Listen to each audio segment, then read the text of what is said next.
Assalamualaikum warahmatullahi wabarakatuh. Halo semuanya, berjumpa lagi dengan saya Risna Wahnur Aziza. Pada kesempatan kali ini, saya akan menjelaskan mengenai salah satu penyakit yang cukup sering ditemui dan cukup sering dikenal oleh masyarakat luas, yaitu kolelitiasis atau batu empedu. Nah, untuk mendapatkan informasi yang lebih lengkap, simak videonya sampai akhir ya. Konten pembelajaran yang akan dibahas pada video kali ini yaitu mengenai definisi, faktor risiko, tanda gejala, pencegahan, dan upaya pengobatan dari kolelitiasis. Yang pertama yaitu apa sih yang disebut dengan kolelitiasis? Kolelitiasis atau yang sering orang kenal dengan nama penyakit batu empedu merupakan gumpalan keras seperti batu yang terbentuk di dalam kantung atau saluran empedu. Nah, empedu sendiri berarti cairan yang diproduksi oleh hati untuk membantu mencerna lemak dalam makanan. Ketika kolesterol dan zat sisa lain mengendap di dalam cairan ini, dalam cairan empedu, maka akan membentuk suatu batu empedu. Kemudian, pembahasannya yaitu mengenai faktor penyebab dan faktor resiko kolelitiasis atau batu empedu. Sampai saat ini, faktor penyebab pasti dari terbentuknya batu empedu itu belum diketahui. Namun, pada umumnya disebabkan karena ketidakseimbangan ya dari zat penyusun empedu itu sendiri seperti kolesterol dan juga bilirubin. Sedangkan faktor resiko terbentuknya batu empedu yang pertama yaitu kehamilan. Saat kehamilan, hormon progesteron itu akan meningkat. Hal itulah yang membuat kantung empedu bekerja lebih lambat atau yang sering disebut dengan kontraktilitasnya menurun. Kemudian yang kedua yaitu usia.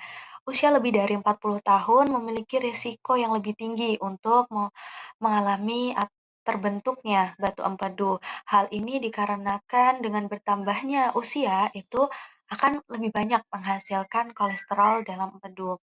Selanjutnya yang ketiga yaitu mengonsumsi makanan tinggi lemak dan juga kondisi obesitas. Mengonsumsi makanan-makanan yang tinggi lemak dapat menyebabkan obesitas yang kemudian dapat meningkatkan produksi kolesterol dalam empedu. Hal ini juga diperbesar resikonya dengan kurangnya aktivitas fisik dalam kehidupan sehari-hari. Nah, kemudian yang keempat adalah faktor genetik atau keturunan. Dalam suatu anggota keluarga, apabila ada yang memiliki riwayat penyakit batu empedu, maka dapat menyebabkan faktor resiko terhadap seseorang dalam anggota keluarga tersebut yang akan mengalami atau menderita penyakit batu empedu juga. Nah, selanjutnya yang kelima yaitu jenis kelamin. Wanita memiliki resiko 2 kali lipat mmm, mengalami batu empedu atau kolelitiasis dibandingkan pria. Karena hormon estrogen pada wanita itu dapat mengurangi pergerakan kantung empedu atau mengurangi kontraktilitas kandung empedu, sehingga meningkatkan kadar kolesterol dalam empedu. Dan yang keenam, yaitu penurunan berat badan secara drastis dalam waktu yang cepat. Biasanya disebabkan oleh diet yang ekstrim, hal ini dapat memicu terjadinya pengosongan kantung empedu yang lebih lambat. Nah, sehingga terbentuknya endapan dan dapat meningkatkan produksi kolesterol dalam empedu.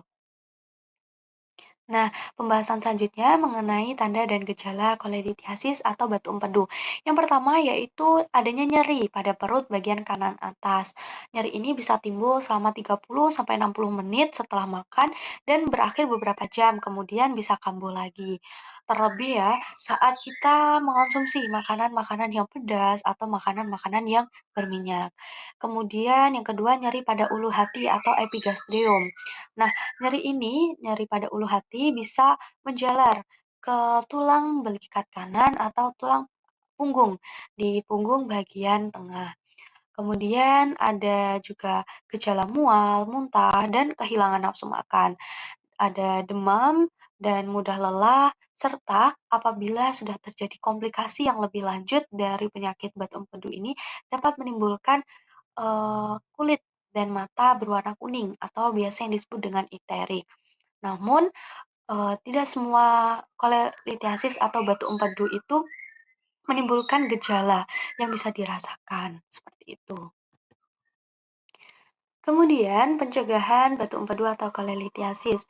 Upaya-upaya yang bisa dilakukan untuk mencegah terbentuknya batu empedu itu adalah yang pertama, menjaga pola makan dan berat badan ideal. Karena kan kalau misalkan terkena obesitas, itu akan mengganggu kinerja dari kantung empedu yang dapat meningkatkan pembentukan kolesterol. Kemudian olahraga yang teratur minimal 30 menit per hari untuk membantu ini metabolisme tubuh. Selanjutnya memperbanyak konsumsi sayur dan buah, hal ini tentu baik ya untuk kesehatan tubuh. Kemudian memperbanyak minum air putih untuk menghidrasi tubuh. Nah, tujuannya untuk menghidrasi tubuh sehingga fungsi dari empedu itu optimal. Kemudian mengurangi konsumsi makanan-makanan yang tinggi lemak, kemudian makanan yang tinggi kolesterol. Selanjutnya, yang terakhir adalah menghindari diet ekstrim atau penurunan berat badan secara drastis karena diet ekstrim ini dapat memperlambat pengosongan empedu sehingga akan menimbulkan penimbunan ya, penimbunan zat-zat sisa dan juga kolesterol dalam kantung atau saluran empedu. Lalu apabila sudah menimbulkan tanda dan gejala nih adanya batu empedu di dalam tubuh, apa sih pengobatan yang bisa dilakukan? Yang pertama yaitu pengobatan konservatif. Pengobatan konservatif ini dilakukan jika batu empedu itu tidak menimbulkan tanda dan gejala komplikasi. Jadi tidak ada tanda-tanda lanjutan terhadap penyakit batu empedu ini. Sehingga mungkin dokter hanya melakukan uh, pemantauan kondisi pasien tanpa tindak lanjut. Kemudian yang kedua yaitu obat-obatan. Pemberian obat pelarut batu empedu yang berbentuk kolesterol itu bisa diresepkan oleh dokter. Namun obat ini jarang diberikan ya karena memerlukan proses dan waktu yang cukup lama. Kemudian yang ketiga yaitu pembedahan atau yang disebut dengan kolesiktektomi. Nah, pembedahan ini dilakukan apabila batu empedu itu menimbulkan rasa nyeri yang cukup parah ya, yang sudah tidak tertahan lagi dan menimbulkan komplikasi-komplikasi yang lebih lanjut, sehingga perlu pengangkatan kantung empedu dari dalam tubuh untuk mencegah komplikasi yang lebih ekstrim lagi. Baik, itu tadi penjelasan singkat mengenai batu empedu atau kolelitiasis. Semoga informasi yang saya sampaikan dapat memberikan manfaat, menambah wawasan, serta membantu teman-teman dan juga Bapak Ibu sekalian untuk lebih waspada terhadap gejala dan faktor resiko terbentuknya batu empedu.